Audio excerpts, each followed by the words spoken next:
Hello and welcome to Newsweek South Asia, your one-stop destination for in-depth analysis of security challenges, regional conflicts, and the evolving threat of terrorism. Let's take a look at the headlines first. Blasphemy lynching sparks outrage as Bangladesh slides toward chaos. Pak former PM Imran Khan, wife Bushra Bibi sentenced to 17 years in Toshakhana's second case. And electricity misuse, weak infrastructure, fuel load shedding in POJK. Bangladesh is sliding deeper into crisis as the country moves closer to national elections, with political uncertainty, street violence, and communal tensions converging into a volatile mix. What began as political unrest has now taken a darker turn, with religious minorities increasingly finding themselves in the crosshairs. The lynching of a Hindu man over alleged blasphemy has triggered fresh outrage, raising serious questions about the interim government's ability or willingness to rein in extremist forces gaining ground under its watch. Bangladesh has been on edge for weeks. The killing of youth leader and election candidate Sharif Osman Hadi during a campaign event in Dhaka sparked violent protests across the capital. Attacks that quickly escalated into assaults on media houses, cultural institutions, and public infrastructure. Security deployments increased, but order did not return. Instead, the unrest has widened, spilling beyond politics and into communal fault lines long feared by minority groups. That fear turned into a brutal reality in Singh. A Hindu factory worker, Deepu Chandra Das, was lynched to death over alleged blasphemy. His body later hung from a tree and set on fire in public view. Local and eyewitness accounts say Das was first dragged out of his workplace, beaten with sticks and crude weapons, and then killed by a mob accusing him of making derogatory remarks about Islam and Prophet Muhammad. The horrifying visuals circulated widely on social media, sending shockwaves far beyond Bangladesh's borders. 10 people have been arrested so far, but for many, justice feels uncertain. The lynching has become a grim symbol of what minority groups say is a worsening pattern. One unfolding under the interim administration led by Muhammad Yunus. Formed after former Prime Minister Sheikh Hasina fled the country in August 2024, the Yunus-led administration was meant to stabilize Bangladesh during its political transition. Instead, critics argue the state is losing control, creating space for Islamist extremism and mob justice to flourish. Minority organizations took to the streets in Dhaka, forming human chains and staging protests, accusing the interim government of failing to protect vulnerable communities. Leaders from Hindu and other minority groups say attacks, intimidation, and silence from authorities have become disturbingly common since the change of power last year. For them, the killing of Deepu Chandra Das is not an isolated incident, but part of a broader collapse of law, order, and accountability. During the regime change occupation, within 1 minute of Sheikh Hasina leaving the country, they had started the attacks on the Hindu minorities. The killings, the lynching, the rape, destroying their property, destroying their businesses. The same thing is happening now. Yesterday, in a district, in Mymensingh district, and in an area not very far from Dhaka, a young 30-year-old Hindu on a fake charge of blasphemy or something, he was beaten to death and then his body was put on a stick and burnt. Now what kind of a society is this? Is this 21st century? Is this civilization? You're going back to barbarism. Now this must be called out. The lynching has also deepened diplomatic strain. India described the killing as a horrendous act and expressed strong concern over the safety of minorities in Bangladesh. We are all aware of the recent developments in Bangladesh. We have been closely following them. And as far as law and order situation is concerned, I have been apprising you from time to time as to what our position has been or should be and is today. The unremitting hostility against minorities in Bangladesh, including Hindus, Christians, and Buddhists, at the hands of extremists, is a matter of grave concern. We condemn the recent gruesome killing of a Hindu youth in Singh and expect that the perpetrators of the crime would be brought to justice. Over 2,900 incidents of violence against minorities, including cases of killings, arsons, land grab, have been documented by independent sources during the tenure of the interim government. These incidents cannot be brushed aside as mere media exaggerations or dismissed as political violence. Hundreds protested outside Bangladesh's High Commission in New Delhi, demanding accountability and protection for Hindu communities across the border. हम लोग चाहते हैं हिंदुओं को जीने दो, हिंदुओं को जीने का अधिकार है, हिंदू कभी किसी को नहीं मारता, आज हमारी बहन बेटी को चुन चुन के मारा जा रहा है. The crisis is now spilling into regional politics. Relations between India and Bangladesh have sharply deteriorated in recent weeks, with both sides suspending visa services. Analysts warn the instability unfolding just weeks before parliamentary elections risks reshaping Bangladesh's domestic and foreign policy direction. He is making a drastic U-turn in Bangladesh's foreign policy. He is not an elected leader. The kind of drastic turn he is made in Bangladesh foreign policy could be done by an elected leader with mandate. Okay, we will live with it. But his approach within months of coming to power, quote unquote, as a chief advisor, of downgrading all relations with India, blaming the ills and problems of Bangladesh on India, and then simultaneously cozying up with Pakistan, not only in trade and economic matters, but on military and intelligence matters, signing MOUs, signing military agreements of joint training, intelligence sharing.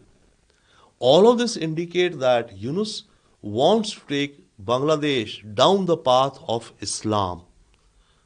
And sure, it can be Islam, but in that umbrella, he is also allowing, enabling, encouraging radical extremist Islamic elements also to gain an influential voice within Bangladesh. As Bangladesh heads towards elections, the warning signs are growing louder. Political chaos, rising Islamist extremism, attacks on minorities, and shifting regional alignments are converging into a crisis far deeper than the street protests. For Bangladesh's minorities and for a region watching closely, the question is no longer just about elections, it is about whether the state can still protect its people, or whether fear, extremism, and mob rule are becoming the new normal.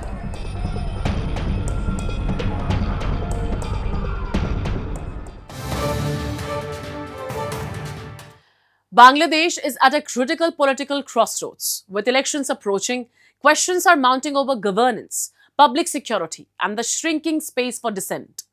The interim administration led by Muhammad Yunus is facing growing scrutiny over its handling of unrest, the rise of Islamist influence, and concerns about the safety of religious minorities in the country.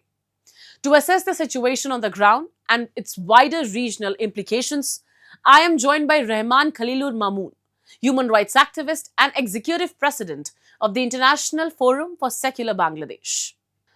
Hello, sir. Welcome to Newsweek South Asia. My first question is, Bangladesh is moving closer to elections, we all know, but the country is clearly going through a phase of political chaos. With the unrest on the streets, rising security concerns, and even the Awami League is now banned. How do you assess the current political situation in Bangladesh at this crucial moment? The current situation, all over the country knows that the current situation is going very dangerous situation, very alarming situation in Dhaka, in Bangladesh. Attacks in Awami League leaders and activities of the other political parties across the country of the and recently all humanitarian and international human rights organizations around the world are expressing deep concern. So the political situation is very danger on the way. In the past few days, the political violence has taken horrific and brutal from historical moments in Dhanmondi 32 in Dhaka were vandalized again. The residence of prominent politician Ibn Mohidin Choudhury in Chittagong has been vandalized and the banned. The house of former Hill Tax Minister Mr. Bahadur Ul Singh was set up on the fire in the Bandarban. The residence State Minister of Shipping Khalid Mohammad Choudhury of the Awami League government was set on the fire on the vandalized and the Dinaspur, and the residence of the member of Parliament Habib Hassan was set on fire in Uttura. So all those situation is situation is very dangerous. This violence is direct attack on multi-party democracy, constitutional politician and the political constituencies and the extremism of targeted terrorism directed against the specific political ideology and free of thought. So, since the interim government led by Muhammad Yunus took charge, Islamist and extremist groups appear to be gaining momentum inside Bangladesh. From your perspective, what has changed on the ground? Since August 24, the December until the December 24, the illegal and unconstitutional Yunus government has been in power last 17 months. Basically in July, August 24, many international Islamic extremist organizations overthrew the previous elected government. Basically, Professor Yunus and his advisors committee are representatives of those Islamic extremist organizations. From the beginning to the person to the present, local political party of the religious fundamentalist Jamaat Islami, Islamic terrorist group Hizbut Tahrir, Ansarullah Bangla team, and Pakistani Islamic terrorist groups Lashkar-e-Taiba, Hizbutul Jihad Islami, Hizbutul Mujahideen, Mujahideen. They have been gradually launching mob terrorism under the various religious banners across the Bangladesh, killing minorities, killing opposition political activities, burning houses, and committed acts of the terrorism. As a result, the entire state system has collapsed. A radical religious group is running the state and the society. As a result, previous Bangladesh, a non-communal democratic state, and has become a dysfunctional state in Bangladesh. Recent protests across Bangladesh have repeatedly turned violent, with mobs attacking journalists, public institutions, political parties, and cultural spaces. Are these protests organic expressions of dissent, or are they being steered by Islamist actors with political protection? Exactly, these violent incidents are by no means organic expression of dissent. It is now proven fact that since July-August 24, the Yunus regime has been running Bangladesh with Islamic political figures and the radical nationalists, radical religious sectarian organizations. Over the past 17 months, the entire country of Bangladesh has become a mob state. It has become known as a threatening ISIS state, terrorist ISIS state. People in the country do not have freedom of speech, civil rights, basic human rights, or even the right of normal security life. Now, under the state control, a Taliban state has established under the leadership of the Professor Yunus, led by Jamaat Islami, Hafazat Islami, and the banded organization Ansar Bangla Bhai and Hizbut Tahrir. That's my opinion. The killing of Deepu Chandra Das has shocked many inside and outside Bangladesh. This was not an isolated case. Attacks on minorities seem to be increasing under the interim government led by Muhammad Yunus. What does this incident tell us about the current safety of religious minorities in the country? Uh, about the persecution in the minorities is continues in Bangladesh last 17 months. Since happens the Dipu Das killing, Dipu Das, he was lived in Bhaluka, Mamunshingo district. He worked. He was a graduate. He worked in the garments factory. He was accused by a local extremist group called Tohidi Janata of the insulting. He is the accused insulting Islam. In fact, he told the police that he had not insulted Islam and that he did not have any such Facebook profile also. And the police and RAB intelligence agency said in their investigation reports they did not find any insulting evidence against Islam, against Dipu Das. So this history is really the tragedy in whole of the world. It is very dangerous situation, very mob situation in the country right now. Since the Yunus administration came to power, Bangladesh and Pakistan appear to be drawing closer, even as extremist groups gain space inside the country. Given Pakistan's past record, do you see any Pakistani role, direct or indirect, in this growing extremist momentum? Regarding the Pakistan, in Bangladesh, most of the advisors, official and his own political views of the Professor Yunus government are anti-India. All the political forces and student organizations that are supporting the Yunus government and anti-India, and they are operating in a Pakistani religious state. Therefore, their interest in the Muslim nation is greater in Pakistan. Since Yunus came to the power, he has been compromising against conspiracy against the India and establishing exclusive diplomatic relation with the Pakistan. Pakistan religious agency ISI and the leaders of various militant organizations in Pakistan have visited Bangladesh regularly. Pakistan is now trying to create a radical communal state in Bangladesh and is carrying out prohibited activities against India on Bangladesh soil. Pakistan intelligence agencies are trying to divide India by destroying communal harmony in 7 sisters of North India through the Bangladesh. Pakistan International Agency ISI is planning to major terrorist attack in India citizens and the India High Commission in Bangladesh. Very recently, the intelligence report. Intelligence sources have claimed that the sabotage has been planted from upcoming December. December 26th after. The Pakistan planted a major bloody attack by exploiting the anti-India sentiment in Bangladesh. Thank you so much for sharing your insights, sir. Pakistan's political fault lines are widening once again, this time through the courtroom. Former Prime Minister Imran Khan and his wife Bushra Bibi have been handed 17-year jail terms in the Toshakhana-II case, a verdict their supporters call judicial overreach and political retribution. The ruling has triggered heightened security, fears of unrest, and renewed questions over the independence of Pakistan's justice system. As police flood the streets of Rawalpindi and protests loom, the case is fast becoming a flashpoint in Pakistan's deeper struggle between popular mandate, military-backed power, and the rule of law. A Pakistani court has sentenced former Prime Minister Imran Khan and his wife Bushra Bibi to 17 years in prison each in the Toshakhana-II corruption case, a verdict that has immediately triggered political unrest and heightened security measures across the country.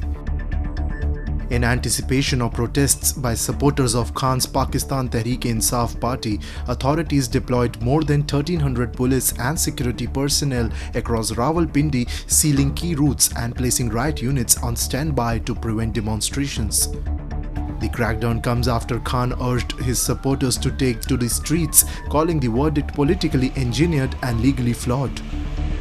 Officials say the security deployment is meant to maintain law and order. Critics argue it reflects Islamabad's growing reliance on force rather than legitimacy, a pattern that has become routine since Khan's removal from office in 2022. The latest conviction stems from the so-called Toshakhana-II case involving allegations that luxury state gifts received during Khan's tenure were deliberately undervalued and purchased at throwaway prices. The case centers on a high-end jewelry set reportedly gifted to Bushra Bibi during a 2021 visit by Saudi Crown Prince Muhammad bin Salman. Pakistan's Toshakhana rules allow officials to retain state gifts only after paying their assessed value to the exchequer. Khan's lawyers say the valuation process itself is disputed and that similar practices by past leaders were ignored without consequence. जो सियासी इंतकाम पे मबनी जो चीज़ें भी की जाएं वो किसी तौर पे ना उनको सपोर्ट किया जा सकता है और ना ही उनकी तइद की जा सकती है। जमात इस्लामी ये समझती है कि इमरान खान साहब के ऊपर जो मुकदमात हैं वो मुकदमात सियासी नोयत के हैं और सियासी नोयत के मुकदमात को ताकत और जबर के ज़रिए से सज़ाएं सुनाना ये किसी मसले का हल नहीं है। This conviction adds to a growing stack of legal cases against Khan, from corruption and state secrets to terrorism-related charges, most filed after his ouster. He has remained behind bars since August 2023 and is currently held in Adiala jail under conditions his family describes as isolating and psychologically punishing. Khan alleges he and his wife are denied basic facilities, including access to television, even as other inmates receive them, claims authorities deny. Rights groups say the restrictions reflect selective punishment rather than standard prison procedure. Across Pakistan, the verdict has triggered a wave of anger among ordinary citizens, many of whom say the Toshakhana case reflects selective justice rather than accountability. Supporters point out that past prime ministers and senior leaders retained state gifts without facing prosecution, while Khan and his wife now face lengthy prison terms. For many Pakistanis, the case has become a symbol of how the justice system is being used to settle political scores. Toshakhana इससे पहले भी जो वज़ीर आज़म गुज़रे हैं उन्होंने ये तोहफ़े लिए हैं और बेगुनाह इमरान खान को जो है ना कैद में डाला है और इसकी बीवी को। हुकूमत से हमारी दरख्वास्त है कि अवामी लीडर है और उसके साथ ये जुल्म ना करे और उनको जो है ना बल्कि सुप्रीम कोर्ट से हमारी दरख्वास्त है कि इस केस को हल करे और इमरान खान को रिलीज़ करे और उसको इंसाफ फराहम करे। Experts point out that earlier Toshakhana convictions against Khan were suspended on appeal, fueling expectations that higher courts may again overturn the verdict. But critics warn that prolonged legal battles serve a political purpose, keeping Pakistan's most popular opposition leader locked away as the country edges towards instability. As Pakistan grapples with economic distress, democratic backsliding and rising public discontent, the jailing of Imran Khan and Bushra Bibi has become more than a corruption case.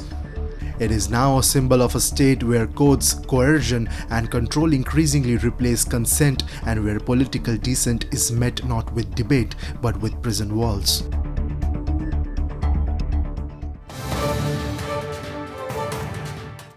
In Pakistan-occupied Jammu and Kashmir, chronic power outages are exposing a widening gap between resource generation and governance delivery.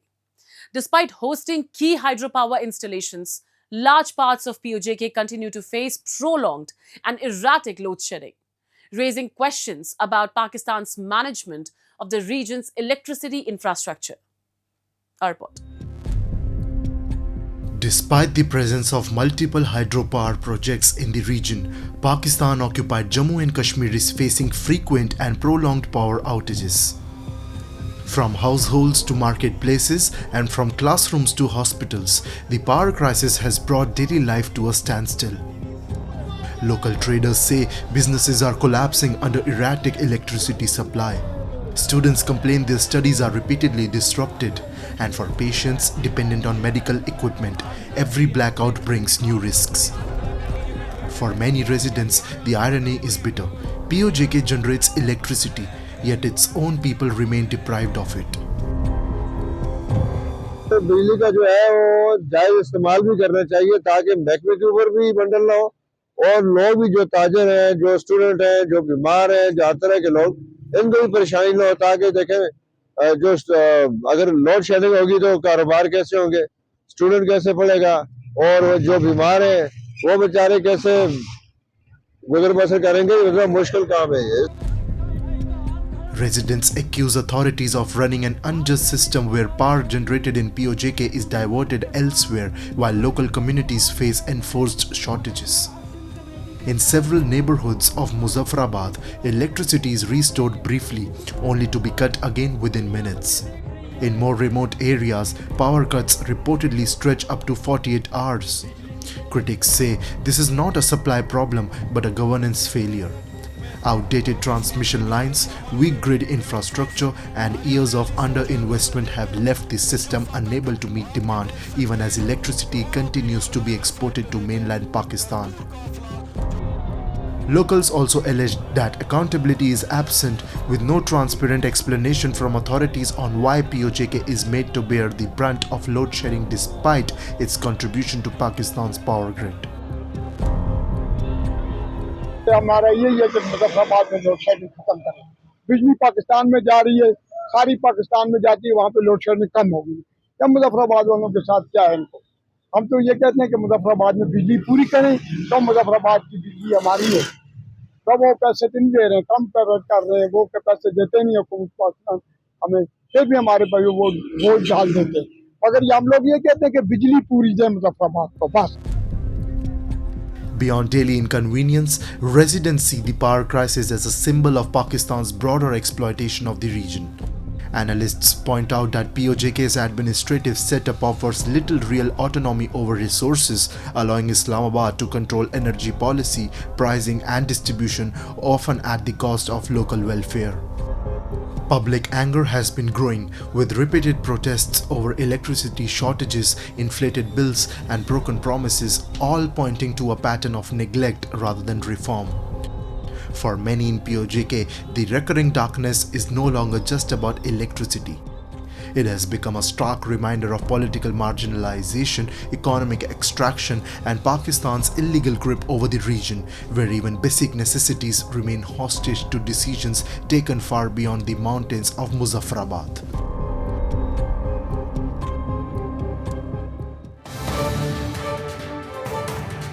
And with that, we come to the end of this edition of Newsweek South Asia. We'll be back next week with more news, views and analysis from the subcontinent. Meanwhile, to keep writing to us at nwsa@anin.com.